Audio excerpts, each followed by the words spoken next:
हाँ तो भाई, क्या हाल है आप सभी के? सभी अच्छे? चलो, तो जैसा कि आप सभी को पता है, चैप्टर नंबर 15 हमारा चल रहा है। और कल जो हमने यहाँ पर बात की वो अपने बहुत ही इम्पोर्टेंट टॉपिक के बारे में बात की, और जिसका नाम था क्लोनिंग वाहक का चयन। ठीक है, तो क्लोनिंग वाहक के चयन में हमने क्या देखा कि जो इकोलाई होस्ट सेल होता है, एक परपोषी कोशिका जो होती है, उसमें 3 प्रकार के वाहकों का हम प्रयोग कर सकते हैं। तो कुल मिला के बात यह है कि हमारे पास कल 3 प्रकार के वाहक थे। एक था प्लाज्मिड, दूसरा था जीवाणुभोजी, और तीसरा था कॉस्मिड। क्लियर? ये 3 हमारे पास क्या होते हैं? वेक्टर होते हैं, वाहक होते हैं, है ना। तो उनमें से कल हमने एक वाहक के बारे में बात की जिसको हम बोलते हैं प्लाज्मिड। ठीक है, तो प्लाज्मिड की कल मैंने आपको विशेषता तक बता दी थी कि भाई ये विशेषता होती है प्लाज्मिड की। ठीक है, समझ रहे हैं आप मेरी बात को? तो वहां तक आपको 2 क्वेश्चन याद हो गए होंगे।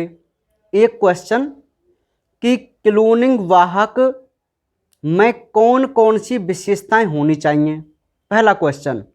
दूसरा क्वेश्चन, प्लाज्मिड जो कि एक वाहक है उसमें क्या विशेषताएं होती हैं, या प्लाज्मिड वाहक की विशेषताएं बताइए। तो हमने 4-5 वहां विशेषताएं देखी।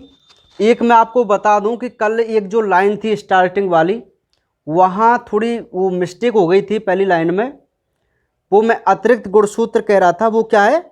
गुणसूत्र के अलावा संरचना है ना। हाँ, कोई बात नहीं है। चलिए, तो अब चलते हैं अपने टॉपिक पर। माइंड को बिल्कुल कंसंट्रेट आप यहां पर कीजिए दोबारा। ठीक है, टॉपिक से जुड़िए। हमारी जो बात चल रही है वो एक प्लाज्मिड वेक्टर के बारे में चल रही है। क्लियर? किसके बारे में चल रही है? Plasmid vector. यानी कि हम एक वाहक को देख रहे हैं और वह वाहक है प्लाज्मिड। तो कल हमने उसकी विशेषताओं को देख लिया। अब इसके बाद हम यहां पर कुछ उसके बारे में मुख्य पॉइंट मैं आपको बता रहा हूं, वो आप समझना। देखो, सर्वाधिक काम में लिया जाने वाला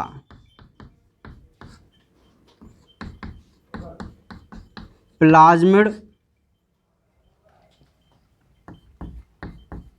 PVR 322 है। ठीक है, नेक्स्ट पॉइंट,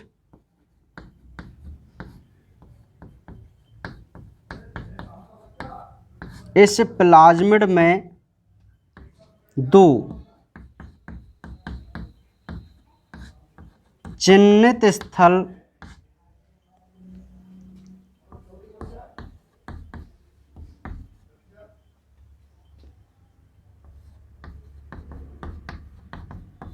टेट्रासाइक्लिन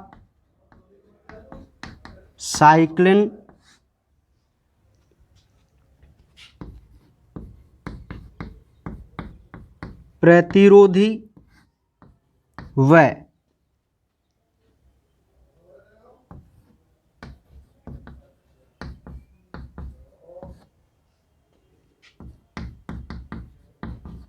एम्पिसिलिन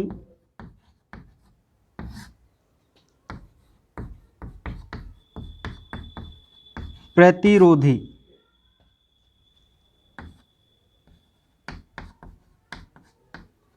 होते हैं।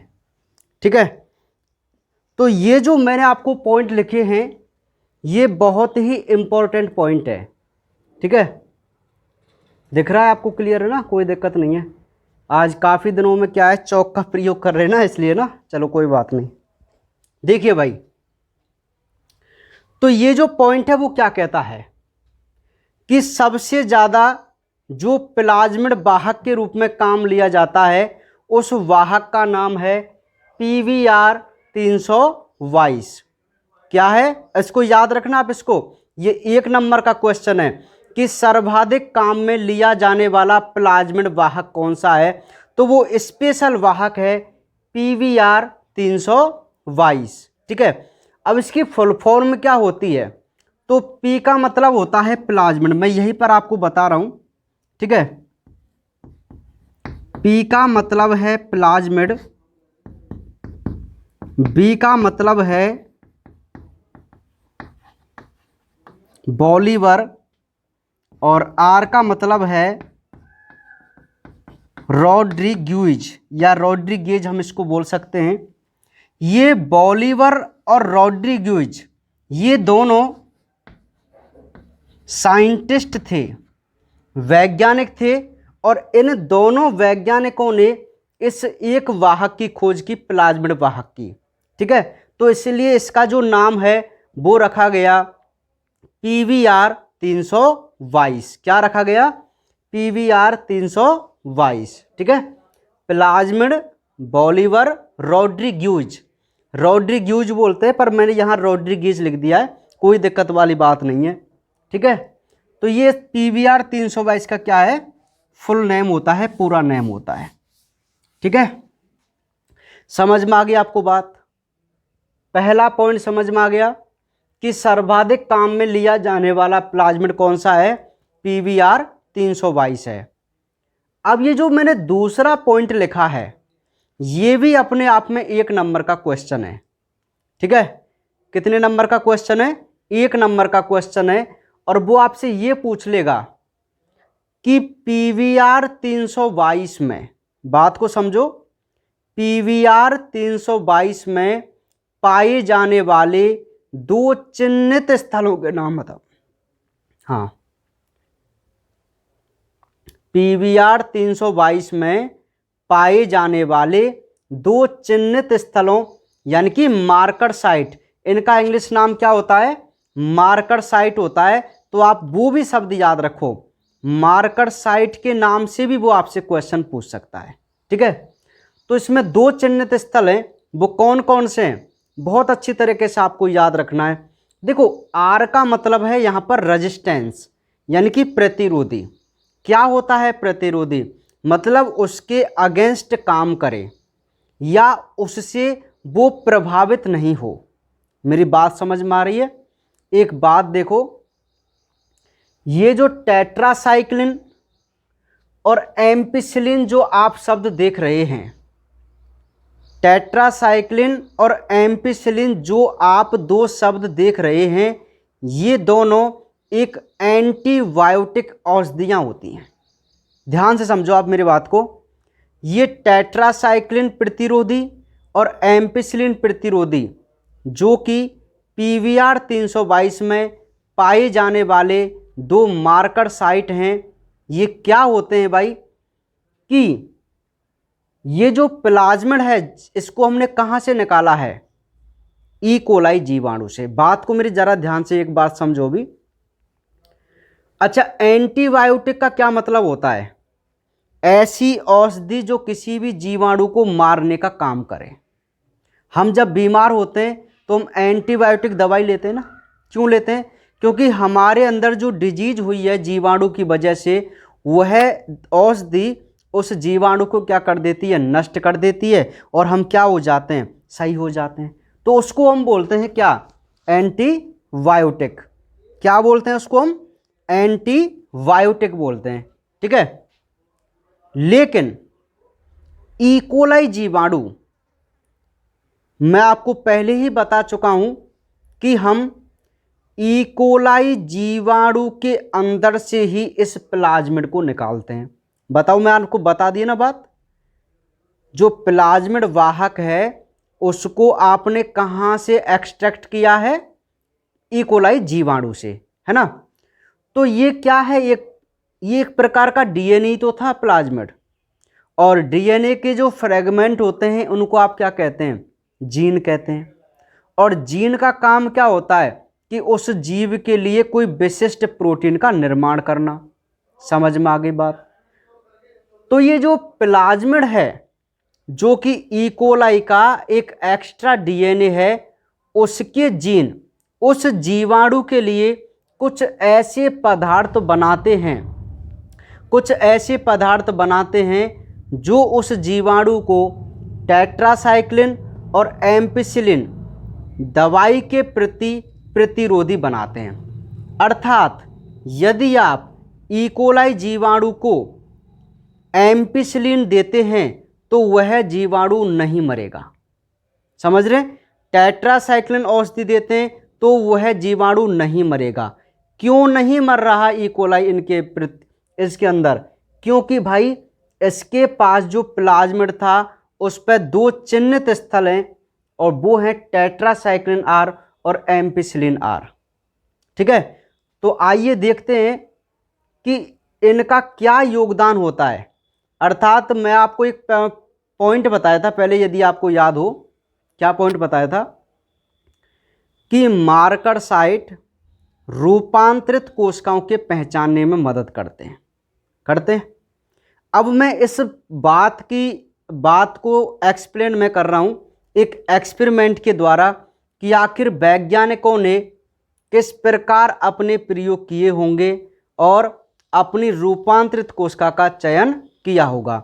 अब आप ध्यान देना, 20-25 मिनट आपका यही टॉपिक चलेगा, इस पे आप जरा फोकस करना भाई। ठीक है, देखो वैज्ञानिकों ने क्या किया। सबसे पहले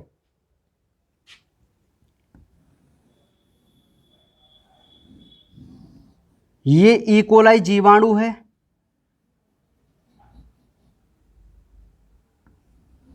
ठीक है, और ये इकोलाई जीवाणु के अंदर क्या है? प्लाज्मिड है, जो कि आपको दिखाई दे रहा है।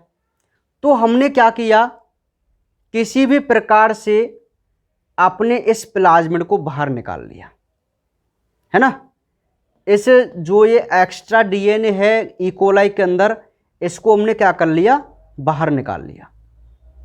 समझ में आ रही मेरी बात, है ना। अब हम क्या करेंगे? अब हम एक लेंगे परख नली। मेरी बात समझो आप। ये हमने मान लीजिए एक बीकर लिया या एक मतलब मैं कहूँ कि एक प्लेट ली जिस पे हम अपना एक्सपेरिमेंट कर रहे हैं, है ना। इस बीकर में हमने क्या किया? बहुत सारे ये प्लाज्मिड डाल दिए। बात को जरा ध्यान समझना, ये हैं प्लाज्मिड, डाल दिए भाई प्लाज्मिड, है ना। और पहला काम हमारा क्या होगा कि हमारा जो वांछित जीन है वो इस प्लाज्मिड से जुड़ना चाहिए। समझ रहे मेरी बात को? तो हम क्या करते हैं, इसमें अपने वांछित जीन को भी डाल देते हैं भैया। ये हमने डाल दिया इसमें वांछित जीन। समझ में आ गई बात? वांछित जीन भी डाल दिया। अब उन्होंने क्या किया कि यार इसको काटने के लिए, क्योंकि हालांकि हम पहले से ही पता है अब हमें कि जो हमारा वांछित जीन है वो इस प्लाज्मिड से जुड़ेगा। अच्छा, मैं आपको क्या बता रहा हूं भैया? मैं आपको ये चीज बताने जा रहा हूं कि आखिर वैज्ञानिकों ने किस प्रकार अपना प्रयोग किया और कैसे रिकॉम्बिनेंट डीएनए, पुनर्योगज डीएनए की पहचान की।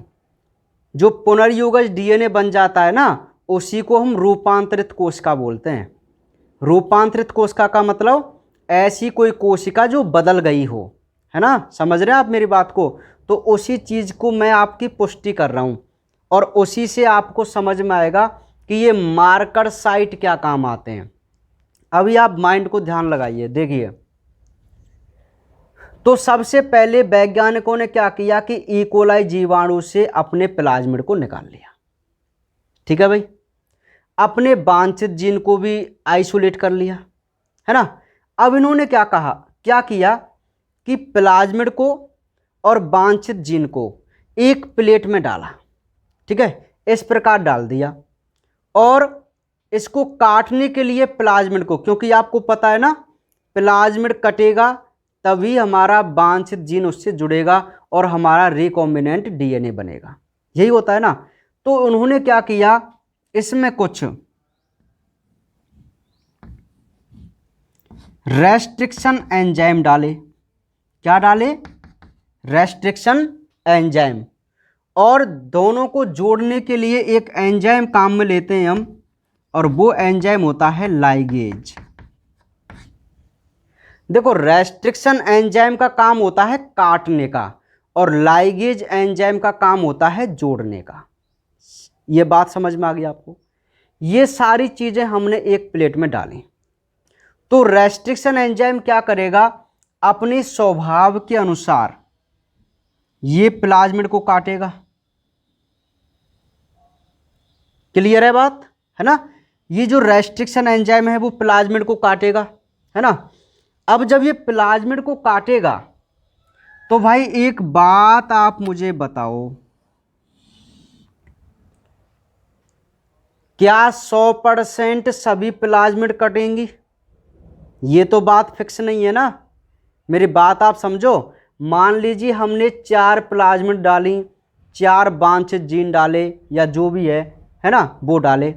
अब रेस्ट्रिक्शन एंजाइम डाला तो इनके कार्य करने में कोई ना कोई बाधा तो आती है हर कार्य में।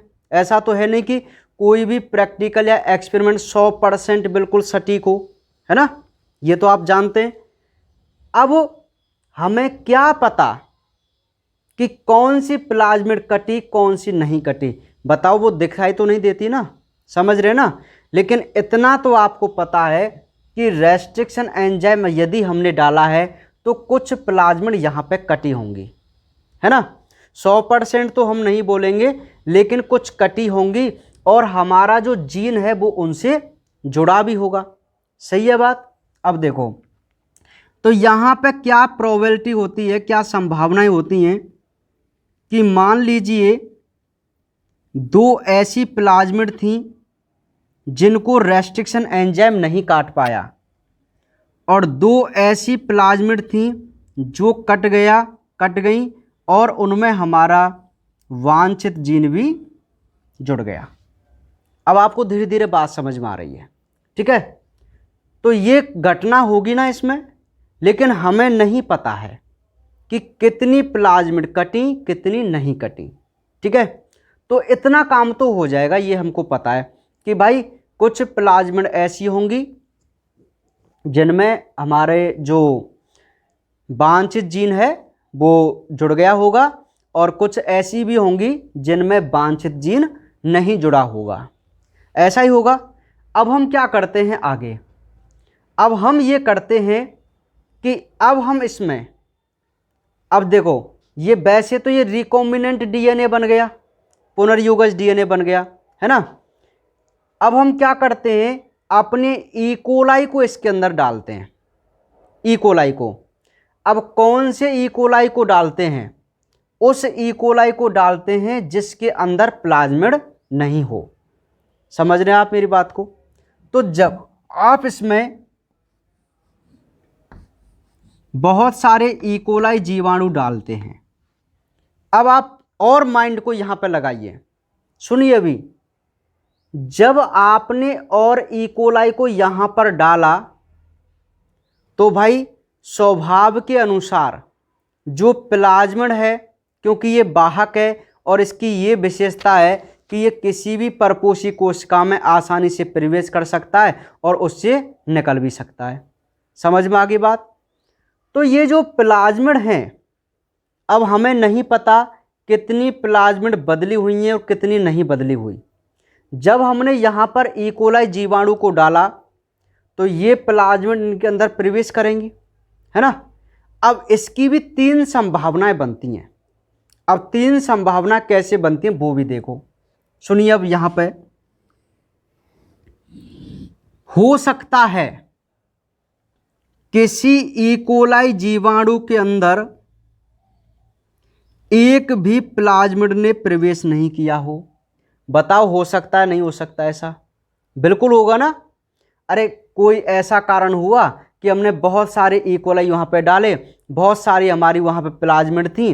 अब हमें ये तो नहीं पता था कि कितनी रूपांतरित प्लाज्मिड है और कितनी साधारण प्लाज्मिड है। आप इसको साधारण प्लाज्मिड बोलेंगे ना, और ये कैसी है, रूपांतरित प्लाज्मिड। इतना तो आप समझ गए होंगे, है ना।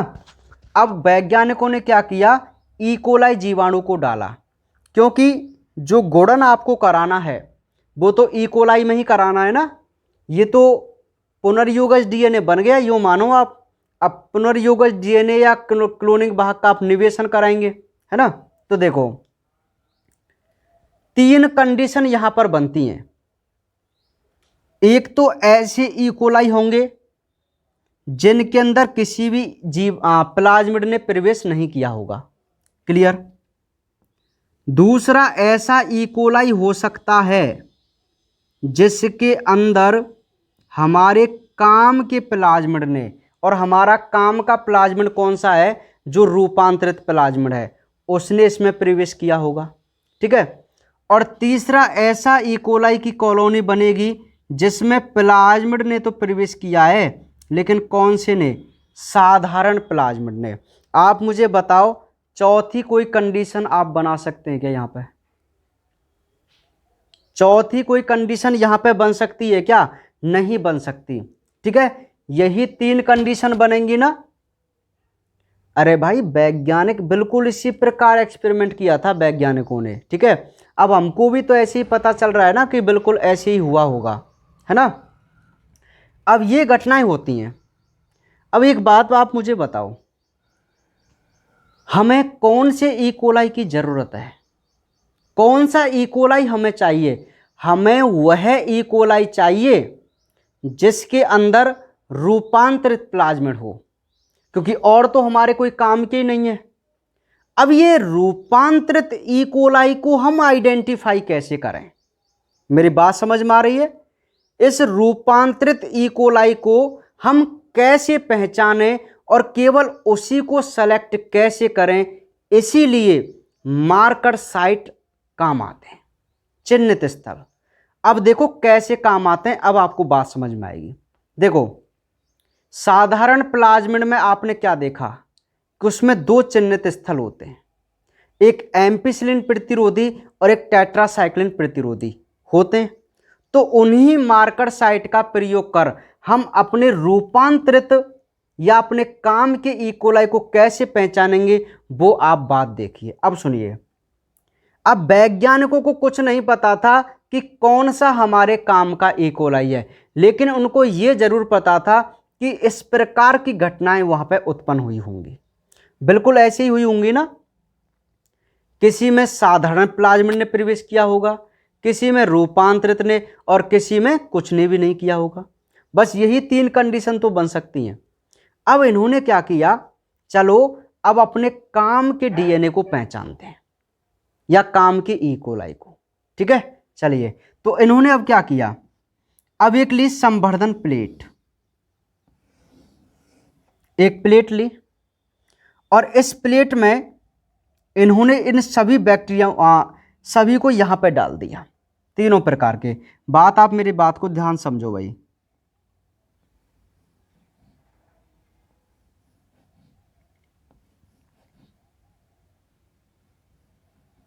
ये रूपांतरित है, ये नॉर्मल है, और इसमें कुछ भी नहीं है। ये 3 प्रकार के इकोलाई जीवाणु थे। अब हमने क्या किया, एक दिमाग लगाया और इसमें एक औषधि डाली, और वो औषधि मतलब एक एंटीबायोटिक दवाई डाली, और वो एंटीबायोटिक डाली, मैं आपको बता दूं, एम्पिसिलिन।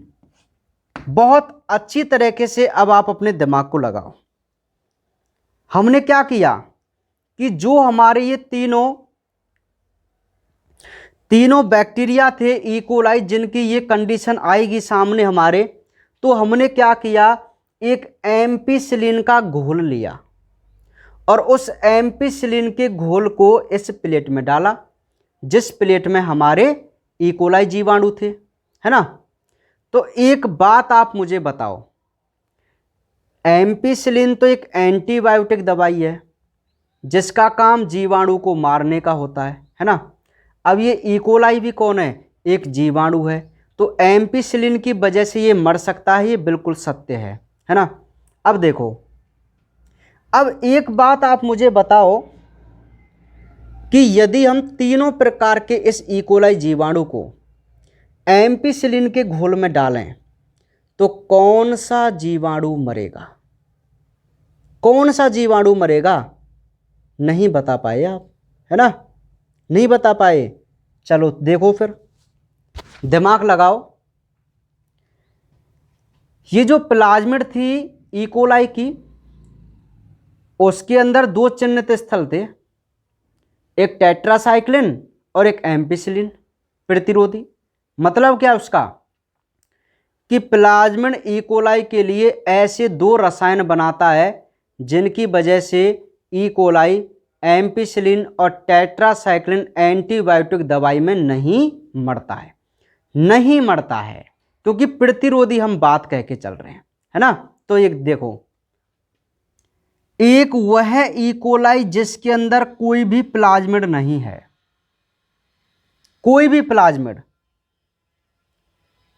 तो बुद्धिमानो, क्या इसके अंदर किसी भी रेजिस्टेंस औषधि या रसायन का निर्माण हो रहा होगा क्या इस इकोलाई के अंदर?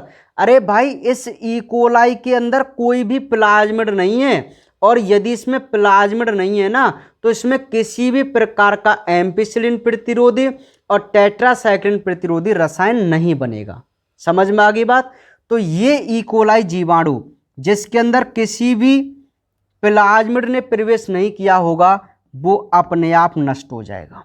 बताओ मरेगा कि नहीं मरेगा? ये मरेगा ना, क्योंकि हमको पता है कि यदि हम एम्पिसिलिन का घोल लेंगे तो वह इकोलाई मरेगा जिसके अंदर किसी भी प्लाज्मिड ने प्रवेश नहीं किया होगा।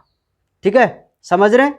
अब मैं आपको बता दूं कि ये जो रूपांतरित प्लाज्मिड है, इसमें मैं आपको पहले ही बता दूं कि जो हमारा वांछित जीन है ना, ये उस स्थान पर जुड़ता है जिस स्थान पर टेट्रासाइक्लिन का जीन होता है। कौन सा? टेट्रासाइक्लिन का जीन। नहीं आई आपको मेरी बात समझ में? कौन से जीन के स्थान पर जुड़ता है? टेट्रासाइक्लिन जीन के स्थान पर जुड़ता है। अर्थात यदि हमारा वांछित डीएनए किसी प्लाज्मिड से जुड़ता है तो रेस्ट्रिक्शन एंजाइम टेट्रासाइक्लिन प्रतिरोधी बनाने वाले जीन को काटता है और उसी स्थान पर हमारे जीन को जोड़ता है। ठीक है, अब ये जीवाणु क्यों नहीं मरेगा रूपांतरित? क्योंकि भाई इसके अंदर टेट्रासाइक्लिन वाला जीन ही तो कटा है, एम्पिसिलिन वाला जीन तो है, तो वो तो एम्पिसिलिन बना रहा है, इसके लिए एम्पिसिलिन के अगेंस्ट रसायन बना रहा है, तो ये नहीं मरेगा जो रूपांतरित है। अब ये साधारण है, अरे भाई साधारण तो मर ही नहीं सकता, इसके अंदर तो दोनों ही जीन है, एम्पिसिलिन वाला भी और टेट्रासाइक्लिन वाला भी। मेरी बात आपको समझ में आ रही है? ठीक है, तो कौन सा जीवाणु मरेगा? केवल यहाँ पर एम्पिसिलिन वाला जीवाणु, मतलब वह इकोलाई मरेगा जिसमें किसी भी प्लाज्मिड ने प्रवेश नहीं किया होगा। यहाँ तक आपको बात समझ में आ गई है ना? तो एक काम तो हमने खत्म कर लिया, थोड़ी भीड़ घट गई। अब होता क्या है, अब मैं आपको एक बात और जरा एक अच्छी बात बता देता हूं कि जीवाणुओं की एक विशेषता होती है कि वो अपनी कॉलोनी बनाकर रहते हैं। क्या बनाकर रहते हैं? कॉलोनी बनाकर, है ना। कॉलोनी का मतलब है ग्रुप बनाकर। अब इन्होंने क्या किया कि ये जो दो प्रकार के अब जीवाणु बचे होंगे इकोलाई, एक तो रूपांतरित कोशिका वाला और एक साधारण कोशिका वाला, मतलब प्लाज्मिड वाला, तो ये क्या करते हैं, अपनी इस प्रकार की कॉलोनियां बना लेते हैं। ऐसे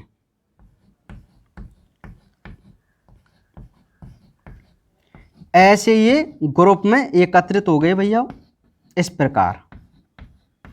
ठीक है, जीवाणु कौन से जीवाणु? इकोलाई जीवाणु। इन पे मैं नंबर डाल देता हूं। ये नंबर 1 कॉलोनी, ये नंबर 2 कॉलोनी, ये नंबर 3, ये नंबर 4 कॉलोनी, ये नंबर 5 कॉलोनी और ये नंबर 6 कॉलोनी। ठीक है, तो ये जो हमारे ये जो आपको दिखाई दे रही हैं वो 6 कॉलोनी हैं, और इन 6 कॉलोनी में क्या है कि हमको पता है कि इनमें कुछ ऐसे जीवाणु होंगे जिनमें रूपांतरित प्लाज्मिड है, कुछ ऐसे भी जीवाणु होंगे जिनमें सामान्य प्लाज्मिड है। अब एक बात आप मुझे बताओ, आपको कौन से प्लाज्मिड की आवश्यकता है, अर्थात आपको कौन से जीवाणु चाहिए? आपको वह इकोलाई जीवाणु चाहिए जिनके अंदर रूपांतरित प्लाज्मिड है। बताओ चाहिए नहीं चाहिए? लेकिन हमें कैसे पता चलेगा कि हमारे काम के इकोलाई कौन से यहाँ पे? मेरी बात समझ में आ रही है? तो इसीलिए अब वैज्ञानिकों ने क्या किया, अब इन्होंने एक टेट्रासाइक्लिन का घोल लिया। बात को जरा ध्यान से समझो, कौन से घोल को काम में लिया? टेट्रासाइक्लिन घोल को, है ना। अब देखो, इससे पहले इन्होंने क्या किया, अब ये एक प्लेट है और उस प्लेट पर ये जीवाणु इस प्रकार अरेंजमेंट है। तो हम एक कपड़ा लेते हैं, कपड़ा, और उस कपड़े को उस पर ऐसे रखते हैं, ऐसे रखकर उसको ऐसे निकाल लेते हैं ना। तो एक देखो, ये जो जीवाणुओं की कॉलोनियां थी ना, वो जिस प्रकार अरेंज थी, उसी प्रकार इनके कुछ कुछ सदस्य उस कपड़े पर भी आ जाते हैं। बताओ आएंगे कि नहीं आएंगे? आप कपड़े को उस प्लेट पर ऐसे थोड़ा छापें तो जो जीवाणु जिस स्थान पे थे वही स्थान से कुछ जीवाणु उस कपड़े पर भी चिपकेंगे ना, है ना। तो सेम उसी प्रकार की कॉलोनी आपके कपड़े पर भी बन जाएगी, है ना। तो अब हम क्या करें कि उस कपड़े पर, या हम कह सकते हैं दूसरी प्लेट हमने ली, है ना, कुछ भी आप कह सकते हैं। अब हम मान लीजिए टेट्रासाइक्लिन का घोल लें। बात को जरा ध्यान से समझो, पहले कौन सा घोल लिया था? एम्पिसिलिन। अब कौन सा घोल ले रहे हैं? टेट्रासाइक्लिन।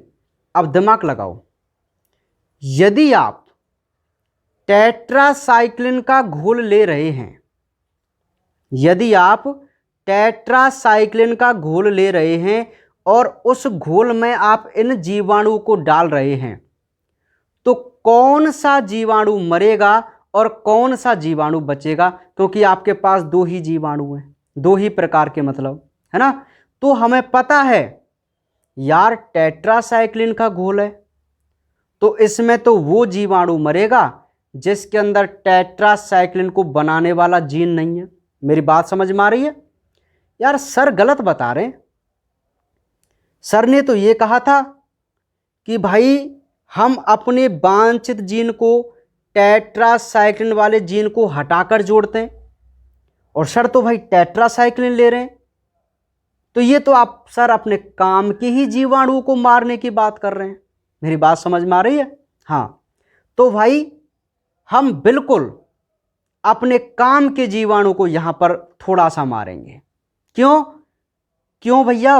क्योंकि हमने कुछ जीवाणु ले लिए ना दूसरी तरफ, पूरे जीवाणु तो नहीं मरेंगे ना। नहीं आई मेरी बात समझ में?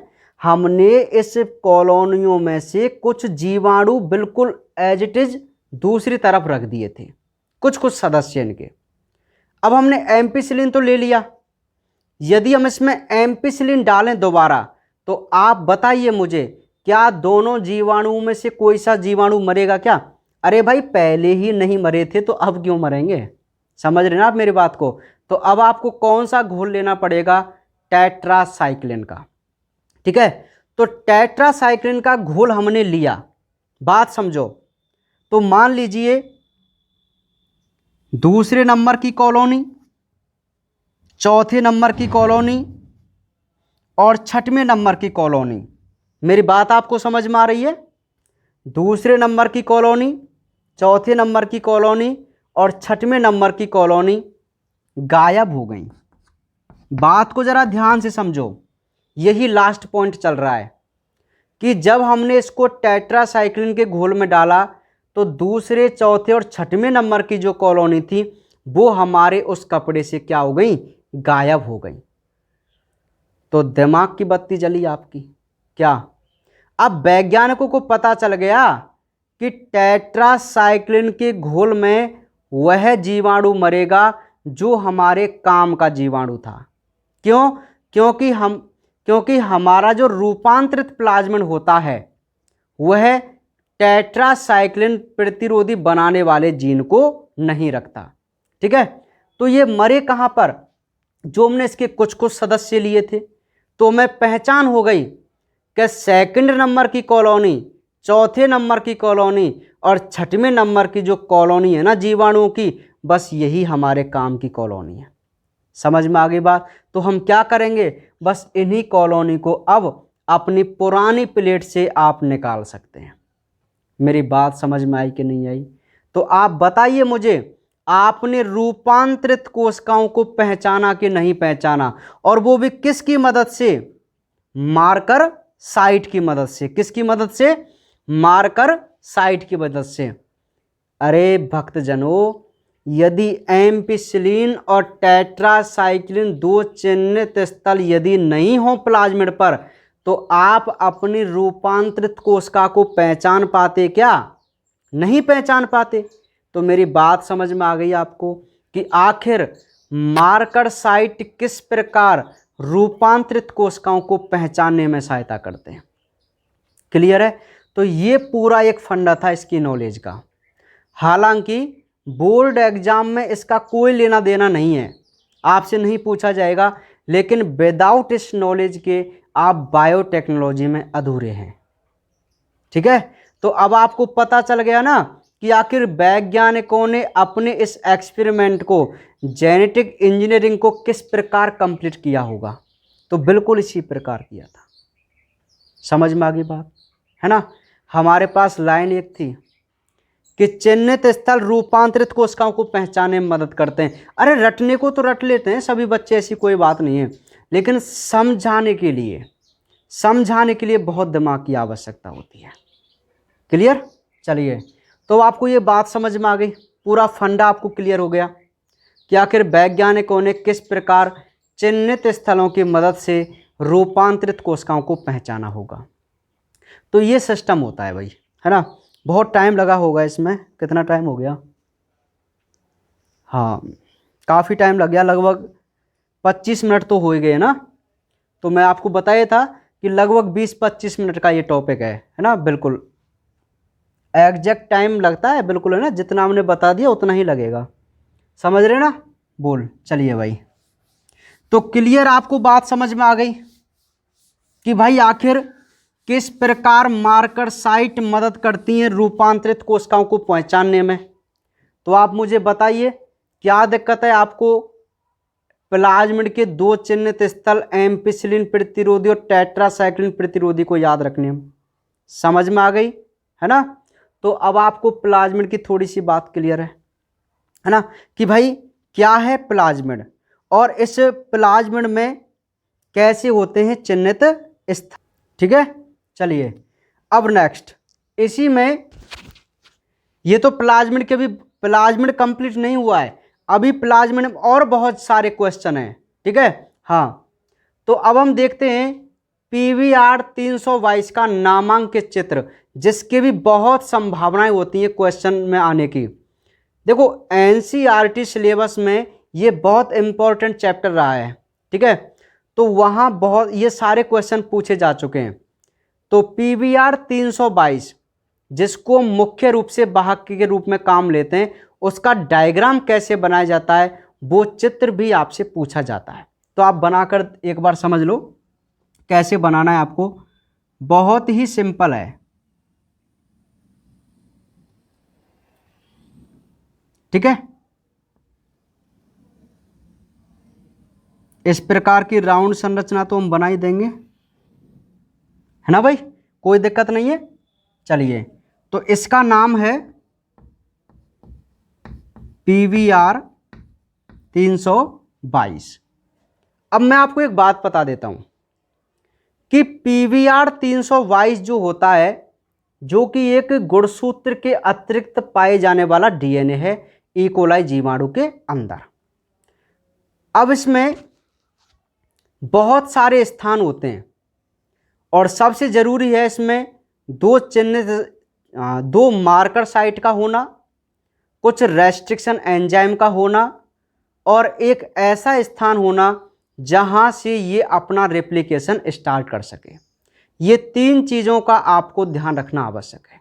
तो पहले आप ऐसे तो बिल्कुल बना ही सकते हैं, यहाँ तक तो आपको कोई दिक्कत नहीं है।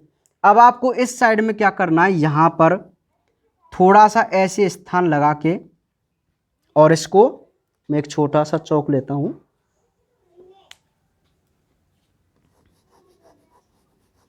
ऐसे, ठीक है। तो ये जो स्थान है वो है प्रतिकृति स्थल, मतलब ORI इसको बोलते हैं। ORI, O का मतलब होता है ओरिजिन और RI का मतलब होता है रेप्लिकेशन, मतलब प्रतिकृति का उत्पत्ति स्थल या प्रतिकृति स्थल मैं यहाँ कह सकता हूँ। ये प्लाज्मिड के अंदर ये ऐसा भाग है जहाँ से ये अपने DNA की फोटोकॉपी करना स्टार्ट करता है, ठीक है भाई।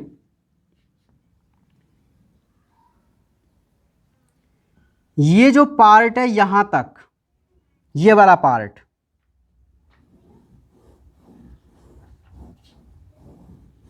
ऐसे टुकड़े हमको करने हैं। यह है हमारा एम्पिसिलिन प्रतिरोधी वाला जीन, और यहां पर एक रेस्ट्रिक्शन एंजाइम साइट होती है जिसको बोलते हैं PST फर्स्ट। मतलब एक बात मैं आपको, चलो अभी बात में बताऊंगा। ये एम्पिसिलिन वाला हो गया, और मान लीजिए यहां पे जो टुकड़ा है ये है eco R first restriction site. ये जो गैप में आपको दिख रहा है खाली है ना। नेक्स्ट,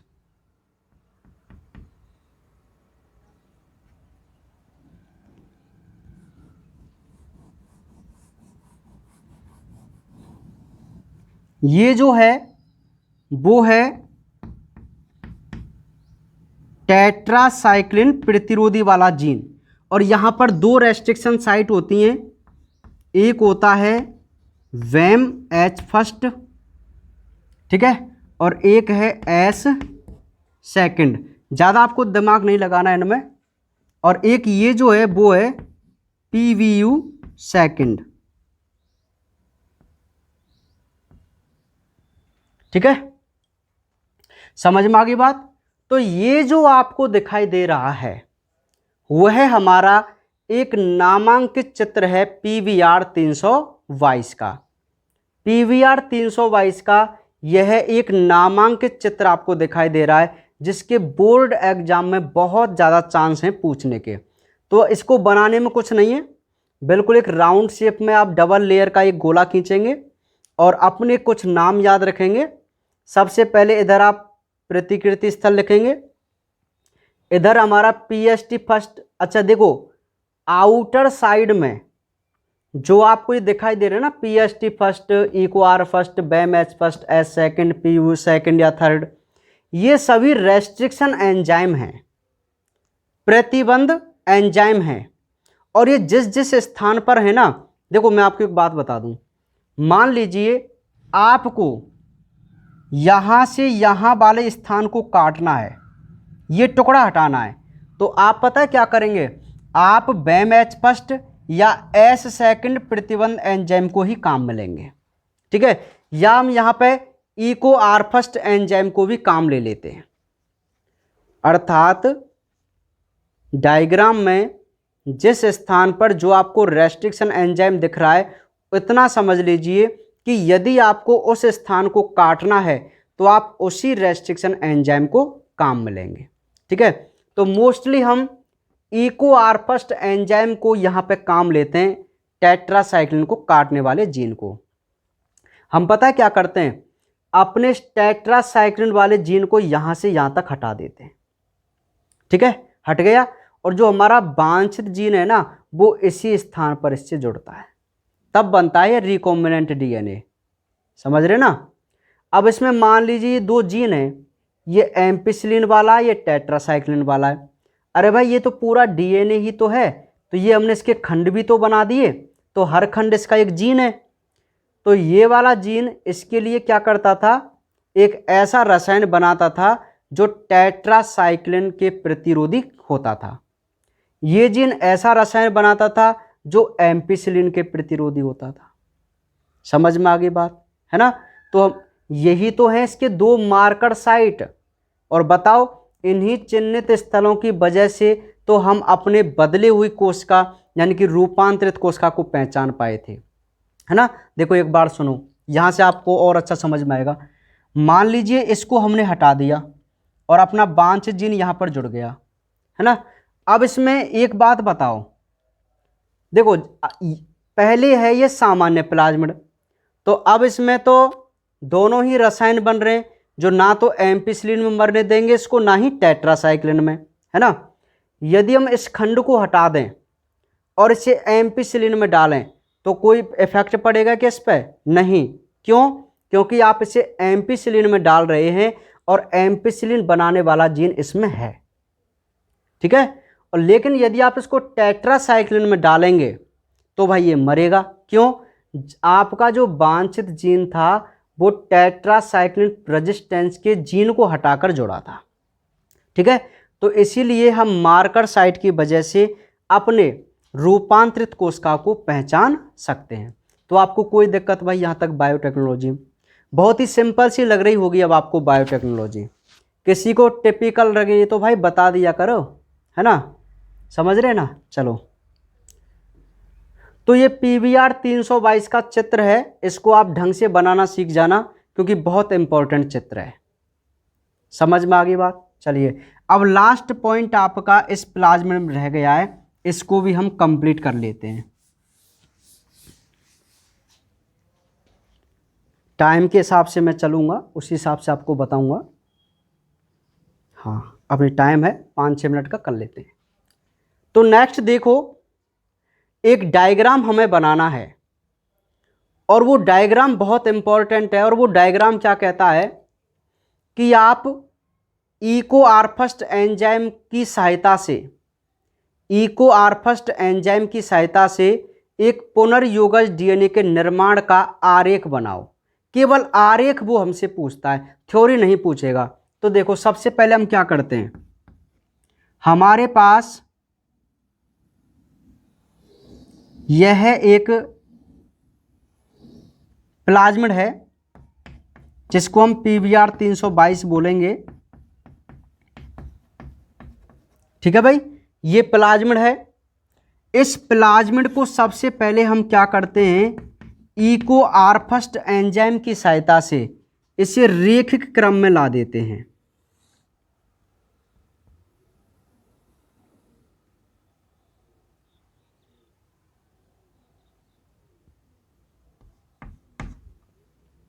रेखिक क्रम का क्या मतलब हुआ,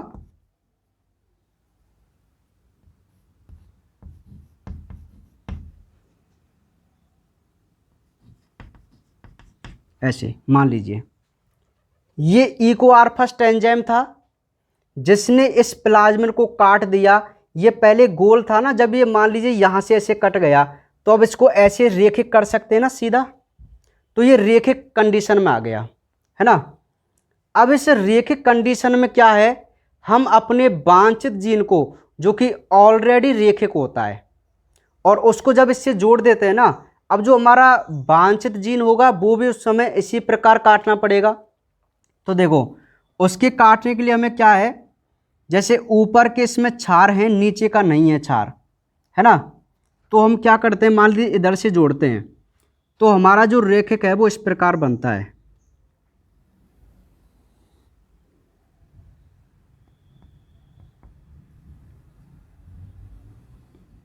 ऐसे।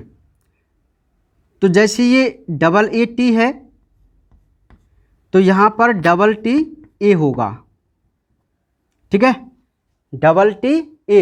क्योंकि आपको पता है ना, एडेनिन थाइमिन से, एडेनिन थाइमिन से, थाइमिन एडेनिन से ऐसे ही तो जुड़ता है। आप ये वांछित जीन है और ये प्लाज्मिड है, ठीक है। तो आप इस पॉइंट, इस जॉइंट को यहां आराम से जोड़ सकते हैं ना, आराम से बंद बना लेंगे ना इसी प्रकार। अब उधर कौन सा रहेगा, जैसे यहाँ TAA है, TAA, तो वहां पे क्या हो जाएगा भाई, सबसे पहले होगा, यहां मैं लिख देता हूं TTA, TTA। तो अब ये कोना इससे जुड़ जाएगा आराम से और ये कोना इससे जुड़ जाएगा, तो ये दोबारा से गोल हो जाएगा।